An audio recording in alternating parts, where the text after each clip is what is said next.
اعوذ باللہ من الشیطان الرجیم، بسم اللہ الرحمن الرحیم۔ اے گناہگاروں مایوس نہ ہو، عامر لیاقت حسین حاضر خدمت ہے۔ ایک سرکش نوجوان کی توبہ کے واقعے سے آج کی پروگرام کا آغاز کرتے ہیں۔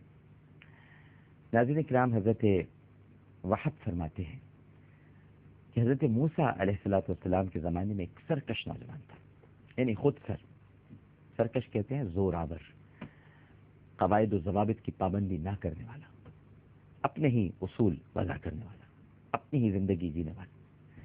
ہمارے معاشرے میں آج کل بہت سے ایسے لوگ ہیں جو یہ سمجھتے میں نے اسلام کو ایسے سمجھا ہے۔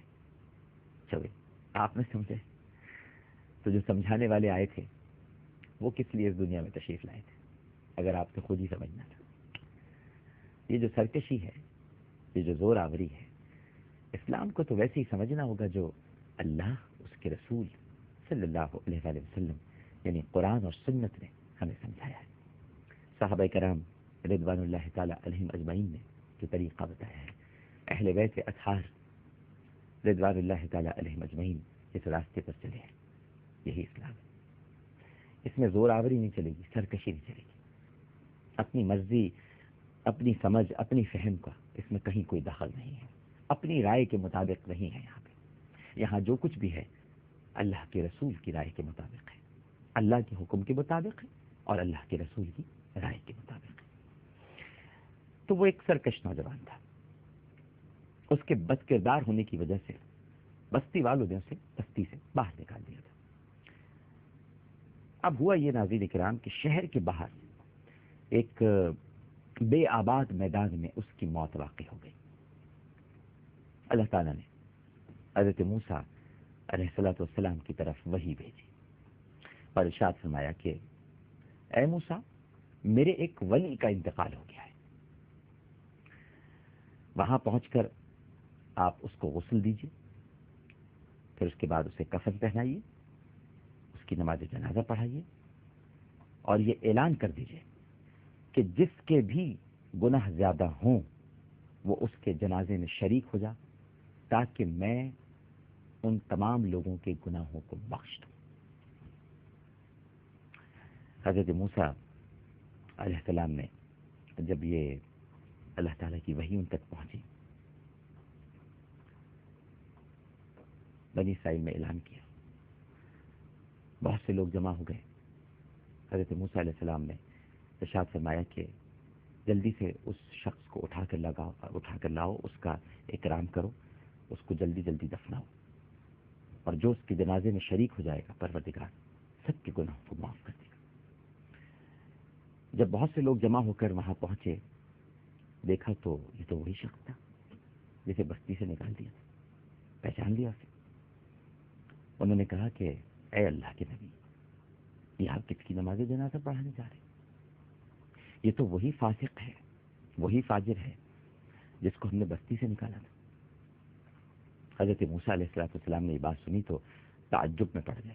یہ نہیں کہ نبی کبھی اپنے پروردگار کے حکم عدولی نہیں کرتا، حکم کی خلاف ورزی نہیں کرتا۔ اس جملے سے یہ کہیں مطلب مت لے لیجیے گا کہ وہ اب نماز جنازہ پڑھانے والے نہیں۔ ہاں، تعجب میں پڑ گئے، لوگ کیا کہہ رہے ہیں، کرنا تو وہی انہوں نے جو پروردگار کا حکم ہے۔ اللہ تعالیٰ نے جیسے ہی لوگوں کی یہ باتیں جو کہ اس وقت وہ کر رہے تھے، پروردگار نے، وہ چونکہ ہماری شہرت سے زیادہ قریب ہے، دلوں کی سرسراہٹ سن لیتا ہے، سرگوشیاں جان لیتا ہے، اس سے کچھ چھپا ہوا نہیں ہے۔ لوگوں کی گفتگو سنی تو فوراً ہی حضرت موسیٰ علیہ السلام کی طرف وحی بھیجی اور فرمایا کہ اے موسیٰ، کہ یہ لوگ سچ کہتے سچ ہیں، یہ وہی فاسق ہے جسے انہوں نے بستی سے نکال دیا تھا۔ لیکن جب بیاباں میں اس کی موت کا وقت آیا تو اس نے دائیں بائیں دیکھا، آگے پیچھے دیکھا، کوئی دوست، کوئی رشتہ دار اسے نظر نہیں آیا، اور یہ خیال کیا کہ اس بیاباں میں اجنبی، اکیلا اور ذلیل پڑا ہوا ہوں۔ اس نے میری طرف آنکھ اٹھائی اور میری طرف آنکھ اٹھانے کے بعد کہا کہ اے اللہ، میں تیرے بندوں میں سے ایک بندہ ہوں، تیری سلطنت میں اجنبی ہوں۔ اگر یہ جان لیتا کہ تو مجھے عذاب دیتا اور یہ جان لیتا کہ مجھے عذاب دینا تیری بادشاہت کو بڑھائے گا اور مجھے معاف کرنا تیری بادشاہت کو گھٹائے گا. اللہ اکبر. تو میں تجھ سے بخشش کا سوال نہ کرتا. انداز دیکھیے مانگنے کا. اے اللہ اگر میں یہ جان لیتا کہ مجھے عذاب دینا تیری بادشاہت کو بڑھائے گا اور مجھے معاف کرنا تیری بادشاہت کو گھٹائے گا تو میں تجھ سے بخشش کا سوال نہ کرتا. تیرے سوا میرا کوئی ٹھکانہ نہیں پروردگار. تیرے سوا مجھے کسی سے امید نہیں میرے مالک. کیونکہ تو نے اپنی کتاب میں ارشاد فرمایا ہے بے شک میں بخشنے والا اور نہایت رحم کرنے والا ہوں. میں یہ سن چکا ہوں, میں یہ پڑھ چکا ہوں.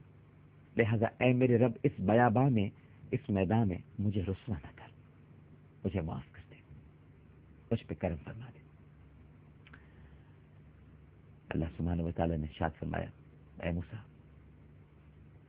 کیا مجھے اچھا لگتا کہ میں اس کی دعا کو رد کر دیتا, جبکہ یہ دعا کرتے وقت اس حال میں تھا کہ اجنبی تھا, دعا کرتے وقت اس حال میں تھا کہ اکیلا پڑا ہوا تھا, اور اس نے مجھ کو وسیلہ بنایا, میرے سامنے زاری کی, میرے سامنے التجا کی, میرے سامنے آنسو بہائے. میری عزت کی قسم اگر یہ روئے زمین کے تمام گناہ گاروں کے لیے بھی مجھ سے بخشش کا سوال کرتا تو مجھے میری عزت کی قسم ہے میں ان سب کو بخش دیتا. اے موسیٰ یہ اجنبی تھا, یہ اکیلا تھا, یہ مجھے پکار رہا تھا. اس کی اجنبیت کی ذلت کی وجہ سے اے موسیٰ میں نے اسے معاف کر دیا. میں بیگانے کا ٹھکانہ ہوں اور میں بیگانے کا حبیب ہوں. میں اسی کا طبیب ہوں اور اسی پر شفقت کرتا ہوں جو مجھے پکارتا ہے اور اپنے گناہوں کے ساتھ میرے سامنے نادم اور شرمندہ ہوتا ہے.